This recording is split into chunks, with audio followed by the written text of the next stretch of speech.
Hi friends, ഞാൻ അജു ആണ്. നിങ്ങൾക്ക് എല്ലാവർക്കും ബേസിക്സ് ഓഫ് സ്റ്റോക്ക് മാർക്കറ്റ് എന്ന എൻ്റെ ട്യൂട്ടോറിയൽ സെക്ഷൻ്റെ അടുത്ത എപ്പിസോഡിലേക്ക് സ്വാഗതം. ഇതിന് മുമ്പുള്ള എപ്പിസോഡ്സ് കാണാത്തവരാണെങ്കിൽ ദയവായി അത് കണ്ടിട്ട് വരുന്നതായിരിക്കും നിങ്ങൾക്ക് ഏറ്റവും യൂസ്ഫുൾ. അപ്പോൾ നമുക്ക് സ്റ്റാർട്ട് ചെയ്യുന്നതിന് മുമ്പായിട്ട് തന്നെ സ്റ്റോക്ക് മാർക്കറ്റുമായിട്ട് ബന്ധപ്പെട്ട സ്റ്റഡീസിലോ ഡിസ്കഷൻസിലോ പങ്കെടുക്കാൻ താല്പര്യമുണ്ടെങ്കിൽ ഞങ്ങളുടെ ടെലഗ്രാം ഗ്രൂപ്പ്സുമായി ജോയിൻ ചെയ്യാവുന്നതാണ്. ലിങ്ക് ഞാൻ താഴെ ഡിസ്ക്രിപ്ഷൻ ബോക്സിൽ കൊടുക്കുന്നുണ്ട്. ഇനി നമുക്കറിയാം, ഒരു കമ്പനിയുടെ ROE എന്നോ അല്ലെങ്കിൽ ROC എന്നൊക്കെ പറയണത് അത് ആ കമ്പനിയിൽ ബിസിനസ് തുടങ്ങാൻ നേരത്ത് ഇട്ട ക്യാപിറ്റലിൻ്റെ അതിന് എത്ര ശതമാനം ഇവർ റിട്ടേൺസ് ജനറേറ്റ് ചെയ്യുന്നുണ്ട്. അതാണ് ഒരു കമ്പനിയുടെ ROE എന്ന് പറയുന്നത്.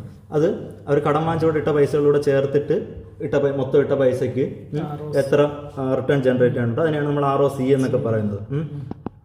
ഇനി നമ്മൾ ചില കമ്പനീസ് നോക്കാൻ നേരത്ത് ഭയങ്കര ഹൈ ആയിട്ടുള്ള ROE ആയിരിക്കും. ഇപ്പം ഇത് നമ്മുടെ നെസ്ലയുടെ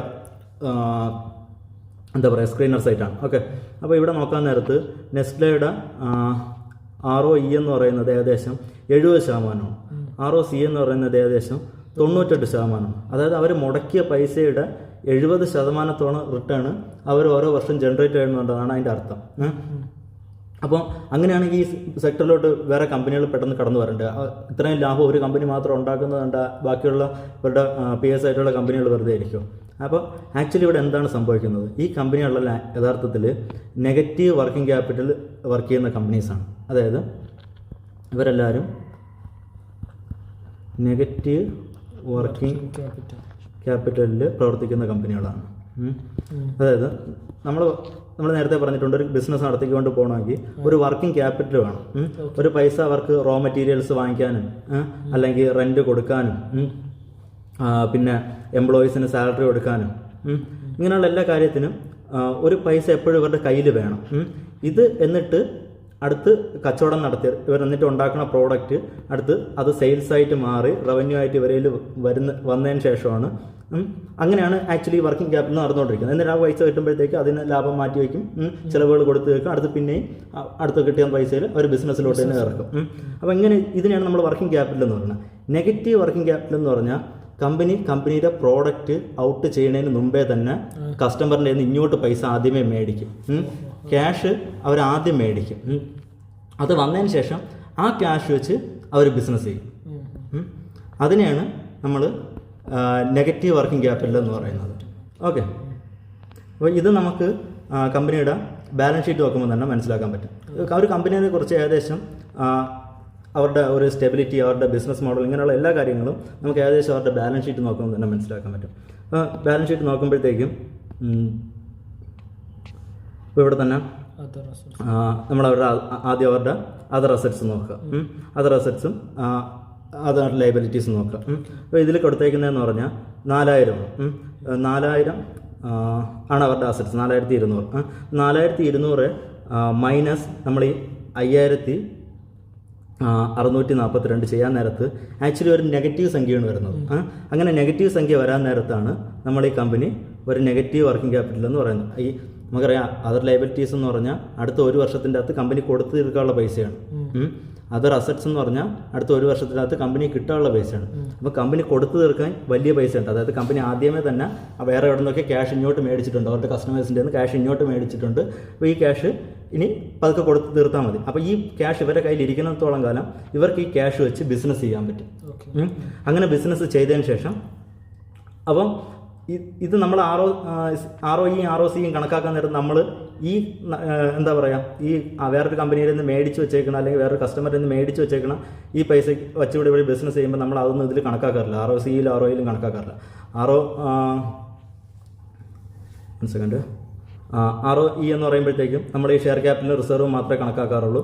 ROCE എന്ന് പറയുമ്പോഴത്തേക്ക് അതിൻ്റെ കൂട്ടത്തിൽ നമ്മൾ അവരുടെ ബോറോയിങ്സ് കൂടെ കണക്കാക്കാറുള്ളൂ, അത്ര കണക്കാക്കാറുള്ളൂ. അല്ലാതെ ഈ വന്നിരിക്കുന്ന എക്സ്ട്രാ മണീനെ നമ്മൾ കണക്കാക്കാറില്ല. അപ്പോൾ അവ ആക്ച്വലി ഈ എക്സ്ട്രാ മണിയോട് ഇട്ടാണ് ബിസിനസ് ചെയ്യുന്നത്. പക്ഷേ നമ്പേഴ്സ് കാണിക്കാൻ നേരത്ത് അവർക്ക് ഇതേ കണക്ക് ഉള്ള ഹൈ ROE ROCയും കാണിക്കാൻ പറ്റുന്നത് കൊണ്ട് തന്നെ ഇവർ വളരെ നല്ലൊരു വാല്യുവേഷനിൽ ട്രേഡ് ചെയ്യാൻ ചാൻസ് ഉണ്ട്. അവർക്കൊരു ഹൈ വാല്യുവേഷൻ കിട്ടും. കാരണം എല്ലാവരും നോക്കാൻ നേരത്ത് ഒരു ഹൈ ROEയിൽ പോകുന്നൊരു ബിസിനസ്സാണ്. മാത്രമല്ല നെഗറ്റീവ് വർക്കിംഗ് ക്യാപിറ്റലുള്ള കമ്പനികൾക്ക് ഒരു പ്രത്യേക ഇമോഷനോട് മാർക്കറ്റ് കൊടുക്കും. ഓക്കെ, അതെന്തുകൊണ്ടാണ്? അത് അവരുടെ ബിസിനസ്സിനെ മുന്നോട്ട് കൊണ്ടുപോകാൻ വേണ്ടി അവർ ശ്രമിക്കുന്നു എന്നുള്ളതുകൊണ്ടാണോ? അതുകൊണ്ട് മാത്രമല്ല, ആക്ച്വലി ഒരാളുടെ നിന്ന് സാധനം മേടിക്കുന്നതിന് മുമ്പ് തന്നെ കസ്റ്റമർ അയാൾക്ക് പൈസ കൊടുക്കുന്നുണ്ടെങ്കിൽ അത് ആ കമ്പനിയുടെ പവറിനാണ് കാണിക്കുന്നത്. ആ കമ്പനിയുടെ പ്രോഡക്റ്റിൻ്റെ ഒരു റേറ്റിനെയും കമ്പനിയിൽ ആൾക്കാർക്കുള്ള കസ്റ്റമേഴ്സിലുള്ള വിശ്വാസത്തിനെയാണ് കാണിക്കുന്നത്. അപ്പോൾ ഇങ്ങനെയുള്ള കമ്പനീസ് എന്ന് പറഞ്ഞാൽ അത്രയും എക്സ്പീരിയൻസ് ഉള്ളത്, അല്ലെങ്കിൽ അവരുടെ പ്രോഡക്റ്റിന് അത്രയും പവറുള്ള പ്രോഡക്റ്റ് ആയതുകൊണ്ടാണ് അതങ്ങനെ സംഭവിക്കുന്നത്. ഇങ്ങനെ നെഗറ്റീവ് വർക്കിംഗ് ക്യാപിറ്റലിന് കമ്പനിക്ക് വർക്ക് ചെയ്യാൻ പറ്റുന്നത്. അപ്പോൾ ആ ഒരു വാല്യുവേഷനും ആ ഒരു ഇമോഷനും എപ്പോഴും ഈ കമ്പനിക്ക് കിട്ടും. ഓക്കെ, ഇനി നമുക്ക് കമ്പനികളുടെ വാല്യുവേഷനെ കുറിച്ചുകൂടെ നോക്കാം. ഇപ്പം നമുക്കറിയാം ഒരു കമ്പനിയുടെ ബുക്ക് വാല്യൂ എന്ന് പറയുന്നത് share capital by number of shares അല്ല, share capital plus reserves by number of shares. അതാണ് ഒരു കമ്പനിയുടെ ബുക്ക് വാല്യൂ. അത്രയും പൈസയാണ് നമുക്കിപ്പോൾ ഈ ബുക്ക് വാല്യൂ എന്ന് പറയുന്ന എമൗണ്ടാണ് കമ്പനി പൂട്ടി പോകുന്നെങ്കിൽ ഇപ്പോൾ ഉള്ള ഇതിൽ നമുക്ക് കിട്ടുമെന്നുള്ള ഒരു എന്താ പറയുക, ഒരു എക്സ്പെക്റ്റേഷൻ നമുക്കുള്ളത്. പക്ഷേ ആക്ച്വലി അത്രയും പൈസ കിട്ടാറില്ല. ഡിപ്രിഷിയേഷൻ കാര്യങ്ങളും പിന്നെ ഇത് ആക്ച്വലി ഇതിൻ്റെ റിയൽ വാല്യൂവിൽ കമ്പനി ലിക്വിഫൈ ചെയ്യുകയാണെങ്കിൽ ആക്ച്വലി ഇത്രയും വാല്യൂ ഒന്നും കിട്ടാറില്ല. പക്ഷേ എന്നാലും നമ്മൾ പറയുന്നത് കമ്പനിയുടെ ബുക്ക് വാല്യൂ ഇത്രയാണ് നമുക്ക് കമ്പനി പൂട്ടി പോകണമെങ്കിൽ കിട്ടുന്നതെന്ന് പറയുന്നത്. പക്ഷേ ആക്ച്വലി ഒരു കമ്പനി അതിൻ്റെ ബുക്ക് വാല്യൂയിലാണോ ട്രേഡ് ചെയ്യുന്നത്? അല്ല, അതെപ്പോഴും കമ്പനിയുടെ ബുക്ക് വാല്യൂയിൽ 2x 3x 70x വരെ ട്രേഡ് ചെയ്യുന്ന കമ്പനീസൊക്കെ ഉണ്ട്. അപ്പം ഇത്ര എക്സിൽ ട്രേഡ് ചെയ്യാൻ നേരത്ത് കമ്പനിയുടെ യഥാർത്ഥത്തിലുള്ള അണ്ടർലൈങ് അസറ്റിനെ കാട്ടിയും വലിയൊരു വാല്യുവേഷനിൽ കമ്പനി ട്രേഡ് ചെയ്യാൻ നേരത്ത് ആക്ച്വലി എന്താണ് ഈ ഒരു ഗ്യാപ്പ്? അതിനെയാണ് നമ്മൾ പറയുന്നത് ഗുഡ് വില്ല്. അത് നമ്മൾ കമ്പനിയുടെ ഗുഡ് വിൽ എന്നാണ് പറയുന്നത്. അപ്പോൾ ഇത് കൂടുന്നതനുസരിച്ചിട്ട് ഈ ഒരു ഗ്യാപ്പ് കൂടി പോകുന്നതനുസരിച്ചിട്ട് നമ്മൾ പറയും കമ്പനിയുടെ വാല്യുവേഷൻ കൂടുതലാണ്, ഹൈ വാല്യുവേഷനിലാണ് പൊയ്ക്കൊണ്ടിരിക്കുന്നത് എന്നൊക്കെ പറയാറുണ്ട്. അപ്പം ഇതിപ്പോൾ ഞാൻ ജസ്റ്റ് ബുക്ക് വാല്യൂവിനെ വെച്ച് പറഞ്ഞതുകൊണ്ടാണ് ഞാൻ പറഞ്ഞത്. ഇനി ബുക്ക് വാല്യൂ അല്ലാതെ ചില ആൾക്കാർ ഇതിനെ ഏണിങ്സ് വെച്ച് പറയും, EPS വെച്ച് പറയും. അപ്പോൾ ഇത് നമുക്ക് പ്രൈസ് പെർ ബുക്ക് വാല്യൂ എന്നുള്ള ഇപ്പോൾ ഉള്ള ഈ കണ്ടീഷൻ മാറ്റിയിട്ട് പ്രൈസ് പെർ EPS PE എന്നുള്ള കണ്ടീഷനാണ്. ഇനി ഇത് നമ്മൾ സെയിൽസ് വെച്ച് പറയുകയാണെങ്കിൽ പ്രൈസ് പെർ സെയിൽസ്, അങ്ങനെ ഇത് കണ്ടീഷൻ മാറും. ഓക്കെ, അപ്പോൾ ഇവിടെയാണ് നമ്മൾ വാല്യുവേഷൻ എന്ന് പറയുന്നത്. ഈ PE പോലുള്ള കോൺസെപ്റ്റുകളൊക്കെ ആക്ച്വലി പണ്ട് പറയുന്നത് ലോ PEയിലുള്ള കമ്പനി മേടിക്കുക, എന്നിട്ട് കമ്പനി ഹൈ PEയിലാകുമ്പോഴത്തേക്ക് സെറ്റിൽ ചെയ്ത് മാറുക. അപ്പോൾ ആക്ച്വലി ഇതൊക്കെ കൂടുതലും ഫേമസ് ആയതെന്ന് പറഞ്ഞാൽ ബെഞ്ചമിൻ ഗ്രാമിൻ്റെയൊക്കെ കാലത്താണ്. അവരുടെയൊക്കെ കാലത്തെന്ന് പറഞ്ഞാൽ ആ സമയത്ത് മറ്റേ US റിസഷനൊക്കെ നടക്കുകയായിരുന്നു, കാര്യങ്ങളൊക്കെ ആയിരുന്നു. അപ്പോൾ ആ സമയത്ത് എല്ലാ കമ്പനീസിൻ്റെയും വാല്യുവേഷൻ കുറവായിരുന്നു. അപ്പോൾ ആ ഒരു പർട്ടിക്കുലർ ടൈമിൽ മാർക്കറ്റ് അത്രയും ബെയറിഷ് ആയിട്ടുള്ള ഒരു സിറ്റുവേഷനിൽ നമുക്ക് ചിലപ്പം കമ്പനീസ് ഇതേ കണക്കും ലോ വാല്യുവേഷനിലേക്ക് കിട്ടി അവിടെ നമുക്ക് വിൽക്കാൻ പറ്റും. പക്ഷേ ഇന്നത്തെ കാലത്ത് അങ്ങനെയല്ല. മാർക്കറ്റ് എപ്പോഴും പുതിയ ഓൾ ടൈം ഹൈസ് ടച്ച് ചെയ്തുകൊണ്ടിരിക്കുകയാണ്. അപ്പോൾ കമ്പനീസ് അവരുടെ ഫ്യൂച്ചർ ഏണിങ്സിനെ പ്രെഡിക്റ്റ് ചെയ്തുകൊണ്ട് അതിനെക്കാട്ടിയും വലിയൊരു PEയിൽ തന്നെ എപ്പോഴും ട്രേഡ് ചെയ്തുകൊണ്ടിരിക്കുക, അല്ലെങ്കിൽ വലിയൊരു ബുക്ക് വാല്യൂ തന്നെ പൊയ്ക്കൊണ്ടിരിക്കുക. അപ്പോൾ നമുക്ക് ഇവിടെ ഇപ്പോൾ ഇന്നത്തെ കാലത്തിൽ നമുക്ക് ലോ PE അല്ലെങ്കിൽ ലോ ബുക്ക് വാല്യൂ എന്നൊക്കെ പറഞ്ഞ് നമുക്ക് കിട്ടുന്ന കമ്പനീസ് എന്ന് പറയുന്നത് ആക്ച്വലി അതിന് ഫണ്ടമെൻ്റലി എന്തെങ്കിലും പ്രശ്നങ്ങൾ ഉണ്ടായതുകൊണ്ടായിരിക്കും മാർക്കറ്റ് അതിന് വാല്യുവേഷൻ കൊടുക്കാതെ എപ്പോഴും താഴ്ത്തി നിർത്തിയിരിക്കുന്നത്. അപ്പോൾ അത് മനസ്സിലാക്കാതെ നമ്മൾ എന്നിട്ട് ഈ കമ്പനീനെ മേടിച്ചു കഴിഞ്ഞാൽ അത് ആക്ച്വലി ഒരു വാല്യൂ പിക്കല്ല, പകരം അതൊരു വാല്യൂ ട്രാപ്പായിരിക്കും. അതവിടെ തന്നെ കിടക്കും.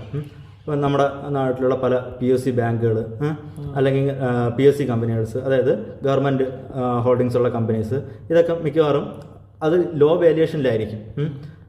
പക്ഷേ അതേ സമയത്ത് അവരുടെ ചില ഫിനാൻഷ്യൽ റേഷ്യോസൊക്കെ നോക്കാൻ നേരത്ത് നമുക്ക് നല്ല ഫിനാൻഷ്യൽ റേഷ്യോസൊക്കെ ആയിട്ട് തോന്നും. അപ്പോൾ ഇത്രയും ഫിനാൻഷ്യൽ റേഷ്യോസ് നല്ലതായിട്ടുള്ള കമ്പനീസ് പിന്നെ എന്തുകൊണ്ടായിരിക്കും നല്ല വാല്യുവേഷനിൽ പോകാത്തതെന്ന് നമ്മൾ ചിന്തിച്ച് നോക്കണം.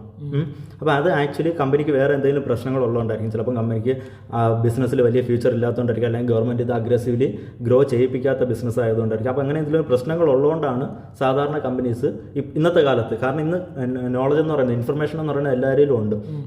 നമ്മൾ വിചാരിക്കും ഈ കമ്പനി ഞാൻ മാത്രമാണ് കണ്ടുപിടിച്ചത്, അങ്ങനെയല്ല. ഈ കമ്പനി എല്ലാവരിലും ഉണ്ട്. ഇപ്പോൾ സ്ക്രീനർ പോലുള്ള സൈറ്റുകളിലാണെങ്കിൽ നമുക്ക് ഇത്ര PEക്ക് താഴെയുള്ള കമ്പനികൾ മാത്രം സ്ക്രീൻ ചെയ്തെടുക്കാൻ പറ്റും. അങ്ങനെ എല്ലാ ഇൻഫർമേഷൻ എല്ലായിടത്തും ഉള്ളിടത്തോളം കാലം നമുക്കിത് ഒരു അഡ്വാൻറ്റേജ് ആയിട്ട് ഉപയോഗിക്കാൻ പറ്റത്തില്ല.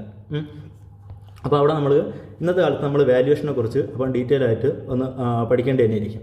അപ്പോൾ നമ്മൾ എന്താണ് വാല്യുവേഷൻ എന്ന് മനസ്സിലാക്കി. ഈ വാല്യുവേഷൻ എന്ന് പറയുന്നത് പ്രധാനമായിട്ടും 2 ടൈപ്പ് ഉണ്ട്. ഒന്ന് ഇൻട്രിൻസിക് വാല്യുവേഷൻ,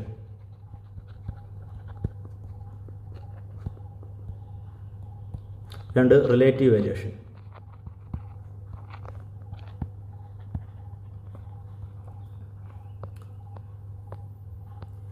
അപ്പോൾ ഇതിൽ ഈ റിലേറ്റീവ് വാല്യുവേഷനിലാണ് നമ്മൾ നേരത്തെ പറഞ്ഞ P/E അല്ലെങ്കിൽ price per book, price per sales,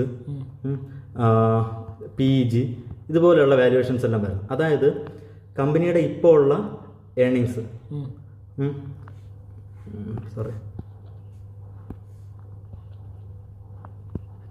ഇപ്പോൾ ഉള്ള ഏർണിങ്സ്, കമ്പനിയുടെ ഇപ്പോൾ ഉള്ള ബുക്ക് വാല്യൂ, ഇപ്പോൾ ഉള്ള സെയിൽസ്.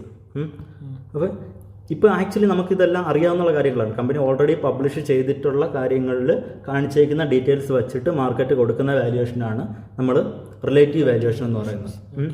ഇനി ഇൻട്രിൻസിക് വാല്യുവേഷൻ. ഇൻട്രിൻസിക് വാല്യുവേഷൻ എന്ന് പറഞ്ഞാൽ ഇപ്പോൾ ബെഞ്ചമിൻ ഗ്രാമിൻ്റെയൊക്കെ ഒരു സ്പെഷ്യൽ ഫോർമുല തന്നെ ഉണ്ട് ഇൻട്രിൻസിക് വാല്യുവേഷൻ കണ്ടുപിടിക്കാനുള്ള.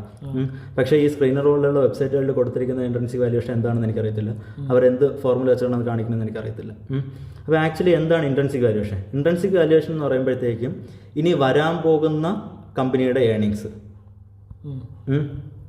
വരാൻ പോകുന്ന ബുക്ക് വാല്യൂ, അല്ലെങ്കിൽ വരാൻ പോകുന്ന സെയിൽസ്, റവന്യൂ, വരാൻ പോകുന്ന കമ്പനിയുടെ ക്യാഷ് ഫ്ലോ. അപ്പോൾ ഇതുപോലെ കമ്പനിയുടെ ഫ്യൂച്ചറിലായിട്ടുള്ള കാര്യങ്ങൾ പ്രെഡിക്റ്റ് ചെയ്ത് നമ്മൾ എടുക്കുന്ന കാര്യങ്ങളെയാണ് ഇൻട്രിൻസിക് വാല്യുവേഷൻ എന്ന് പറയുന്നത്. അപ്പോൾ ഇതിൻ്റെ അകത്ത് വരുന്നതാണ് discounted cash flow method, free cash flow method. പിന്നെ ഉള്ളത് ഈ ബെഞ്ചമിൻ ഗ്രാമിൻ്റെ തന്നെ ഒരു ഇൻട്രിൻസിക് വാല്യുവേഷൻ മെത്തേഡുണ്ട്. പിന്നെ ഉള്ളതെന്ന് പറഞ്ഞാൽ ഫോർവേഡ് DPS മെത്തേഡ്.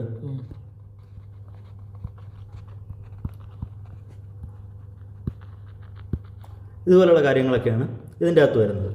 അപ്പോൾ ഇത് തമ്മിലുള്ള വ്യത്യാസം നമ്മൾ മനസ്സിലാക്കണം. എവിടെയെങ്കിലും ഒരാൾ വന്നിട്ട് ഈ കമ്പനി ഇപ്പോൾ ഇൻട്രിൻസിക് വാല്യൂവിന് താഴെയാണ് കിട്ടുന്നതെന്ന് പറയാൻ നേരത്ത് അത് ഇതിൽ ഏത് പാരാമെട്രിക്സിൽ വരുന്നതാണ്, ആ കമ്പനിയിൽ ആ ടൈപ്പ് പാരാമെട്രിക്സ് ഉപയോഗിക്കാൻ പറ്റും. ഇപ്പം ബാങ്കുകളിൽ ചെന്നിട്ട് നമുക്കൊരിക്കലും discount free cash flow method നോക്കാൻ പറ്റത്തില്ല. കാരണം ബാങ്കുകളിൽ ഒരിക്കലും ഫ്രീ ക്യാഷ് ഫ്ലോ ഉണ്ടാകാറില്ല. കാരണം അവർ എപ്പോഴും ക്യാഷാണ് അവരുടെ റോ മെറ്റീരിയൽ തന്നെ. അപ്പോൾ അതിൻ്റെ അകത്ത് നമുക്കത് ചെയ്യാൻ പറ്റത്തില്ല. അപ്പോൾ ഇതിലേത് മെത്തേഡാണ്, ആ മെത്തേഡിന് അവിടെ വാലിഡ് ആണോ, ഇങ്ങനെയുള്ള കാര്യങ്ങളെല്ലാം നമ്മൾ എപ്പോഴും നോക്കണം. ഓക്കെ, ഇതിൽ ഈ ഡിസ്കൗണ്ട് ഫ്രീ ക്യാഷ് ഫ്ലോ, ബെഞ്ചമിൻ്റെ ഇൻട്രിൻസിക് വാല്യുവേഷൻ മെത്തേഡ്, ഇതിനെല്ലാം കുറിച്ച് നമുക്ക് ഇനി ഡീറ്റെയിൽ ആയിട്ട് വേറൊരു ക്ലാസ്സിൽ നോക്കാവുന്നതാണ്. ഇപ്പോൾ നമുക്ക് കുറച്ചുകൂടെ ബേസിക് ആയിട്ടുള്ള കാര്യങ്ങൾ കുറച്ചുകൂടെ കവർ ചെയ്യാനുണ്ട്. അത് കഴിഞ്ഞിട്ട് നോക്കാം. ഓക്കെ.